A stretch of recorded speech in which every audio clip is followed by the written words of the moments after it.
Wes, repot ini PKB sama PKS ini nanti harus dirukunkan ini. Ya sampai sekarang ini di kantong-kantong PKS sulit kok ditemui baliho yang gambarnya Pak Anies dengan Cak Imin. Wah ini PKS masang Cak Imin ya kelihatan piye gitu loh. Ini menurut Begawan loh ini. Mungkin masyarakat juga paham hal tersebut. Tapi di kantong PKB itu ya belum banyak ditemukan foto Cak Imin.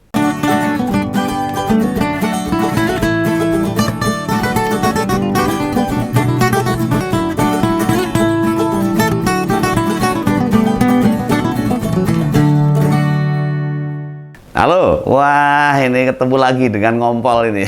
Ngopini politik bersama Om Begawan. Akhirnya ini.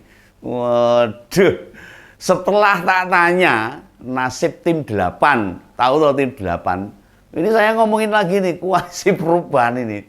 Di Ngompol episode beberapa kali. Kayaknya itu sampai juga channel YouTube-nya itu ke telinga Capres Koalisi Perubahan. Buktinya apa? Buktinya oleh Pak Anies kemudian nasibnya diperjelas ini. Apa ada orang dekatnya Ben Petang itu suruh nongkrongin YouTube Ngompol ini. Yang sering kritik-kritik Pak Anies. Oh ini kritik demi kemajuannya Pak Anies. Oh, ini bukan masalah apa-apa loh ini. Oh Begawan terbuka aja. Ini fakta aja. Nah sudah tidak ada tim 8 lagi. Ini kabar yang terakhir. Ini diganti tim 8 itu. Itu namanya Badan Pekerja Anies Cak Imin. Badan Pekerja Anies Cak Imin. Ini kalau disingkat itu baja hitam itu. Baja hitam ini jadi teringat Satria Baja Hitam yang berubah gitu. Masih ingat itu film anak-anak itu. Nah secara filosofis makna baja ini kan biar kokoh, kuat. Ini bener ini mungkin. Gak gampang blendek, gak gampang meletre. Dan kekuatan itu kemudian diaminkan. Juk kuat beneran ini Om Begawan pengennya begitulah koalisi perubahan itu. Meletra-meletra gonta-ganti marahi bingung gitu. Nah, bila dilihat sepak terjang dari tim 8 sebelumnya yang kemarin-kemarin yang kita ungkapkan itu, bisa kita simpulkan gak ada pengaruh apapun tim 8 terhadap Pak Anies. Nyatanya beberapa bulan nggak ada progresnya, tentai anggaran.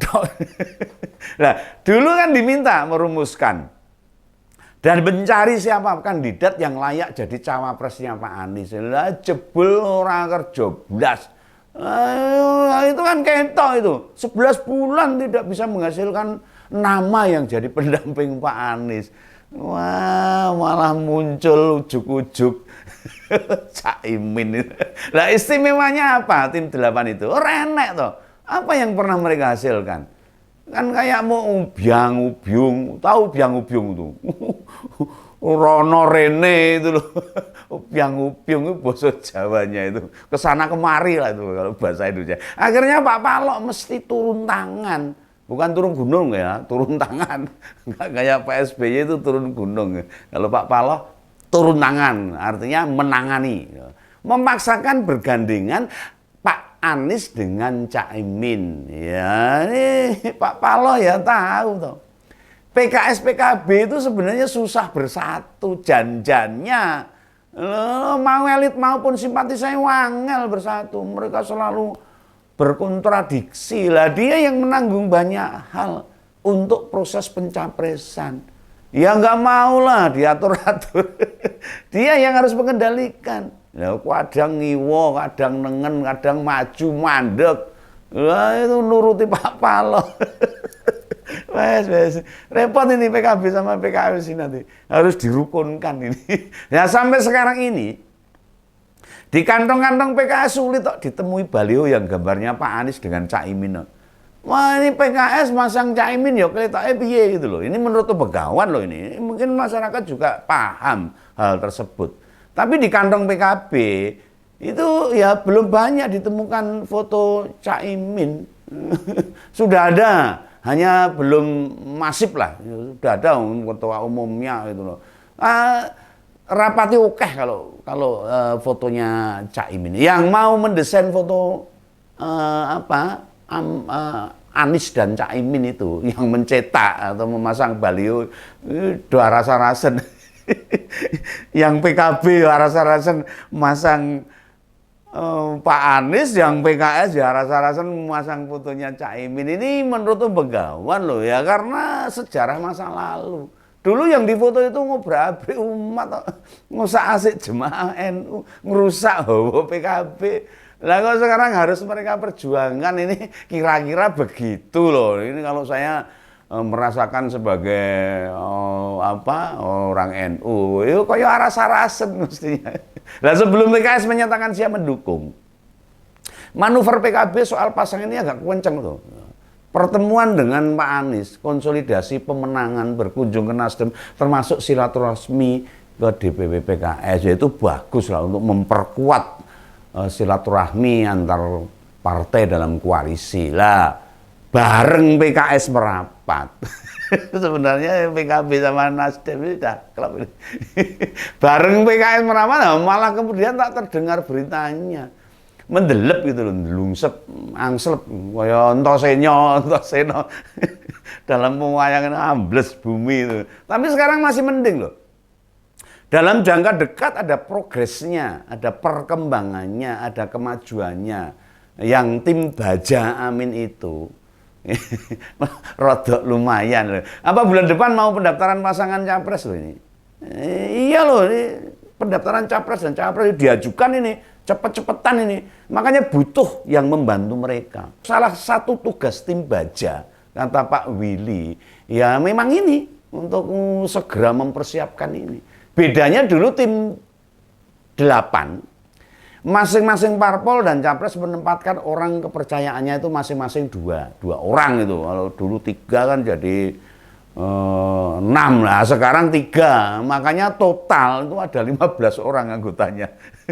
Anggotanya tim Baja Hitam ini. Nah hitungannya 9 dari 3 partai koalisi. Lalu capres dan cawapres masing-masing 3 orang, jumlahnya pas 15 orang, wakeh itu. Itu yang diomongnya apa? Nah entah kenapa jadi bertambah. Atau sebutan lainnya kelebihan. Ya seperti Pak Anies masih merasa jadi gubernur DKI apa-apa mesti gemuk, masa kelebihan. Suka kelebihan. Kan di sana dulu suka kelebihan bayar juga di DKI. Nah sekarang hanya kelebihan orang di tim pemenangannya. Ning masyarakat nggak akan kaget dalam hal di koalisi perubahan ini. Wis biasa seperti Begawan, wis biasa berubah-ubah. Kelebihan itu wis biasa itu.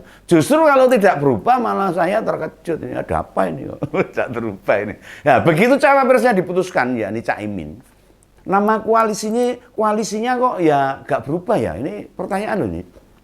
Harusnya berubah nih harusnya. Tapi ya enggak itu. Nama cawapresnya kan ganti. Tadinya rencana AHY jadi Cak Imin. Ya nama tim 8 berubah jadi Baja Amin. Bukan Baja Hitam loh ini. Orang yang ngisi di tim 8 juga ada yang berubah. Tapi koalisinya tetap tuh.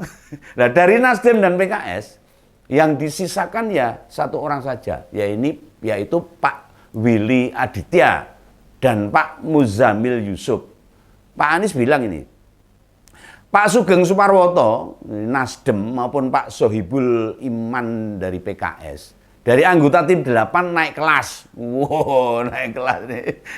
Kalau di Solo sana ada UMKM naik kelas, kalau ini dari tim jadi penasehat. Jadi penasehatnya tim Baja Amin.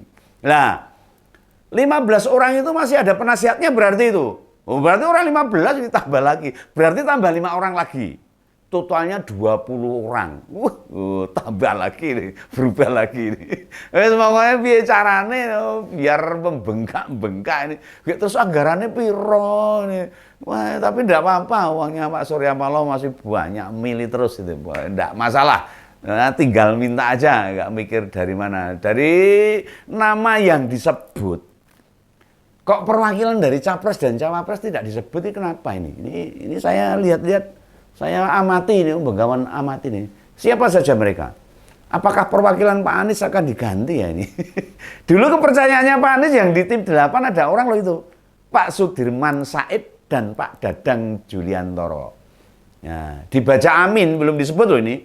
Saya belum ada ini daftarnya ini. Saya baca-baca ini Pak Dadang sama Pak Sudirman Said ini kok nggak ada ini apa nih? Apakah ada kaitannya dengan outnya Demokrat dan masuknya PKB? Ya, Om Begawan nggak tahu, nantilah saya cari-cari alasannya kenapa ini. Ya, yang membedakan dalam beberapa tampilan Pak Anies dan Caimin terlihat Caimin tidak mau didominasi Pak Anies.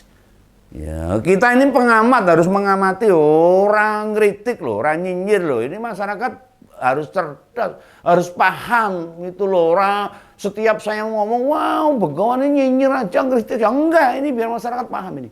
Ini beda ketika sering nongolnya Pak Anies sama Mas Ahaye. Sepertinya malah kayak kalah pamor dan mungkin kalah pinter ini. Makanya lebih pasif. Caimin tidak mau didominasi mantan gubernur DKI ini. Mungkin ini faktor perasaan anyel juga. Di Pilkada DKI kan NU habis-habisan menjaga kerukunan. Mosok mah didominasi yang kayak begini ini. Mungkin ya Pak Anies anyel ini. Kalau PKB menjaga kerukunan, yang dulu cacaan. Ini yang kita lihat perkembangan di Koalisi Perubahan. Kalau ada konferensi pers, Pak Anies dan Caimin ini, misalnya berdua ini, malah durasi bicara kayaknya panjangnya ya malah Caimin itu. Ngomongnya banyak, pintar ngomong, politikus kok. Kelihatannya kelihatan banget tuh Caimin. Gak mau subordinatnya Pak Anies. Gak mau itu. Sepenting kita tunggu aja lah. Apa kiprah dari tim Baja Amin, bukan Baja Hitam sekali lagi nih, di hari-hari mendatang, apakah efektif atau hanya formalitas saja? Ya gitu loh. Ojo ngomong jeneng tok kokean anggota ning renek progrese, ya kita tunggu aja lah perkembangan dari Koalisi Perubahan. Ya tak. Ya sementara gitu dulu lah. Wes saya mau jagong dulu.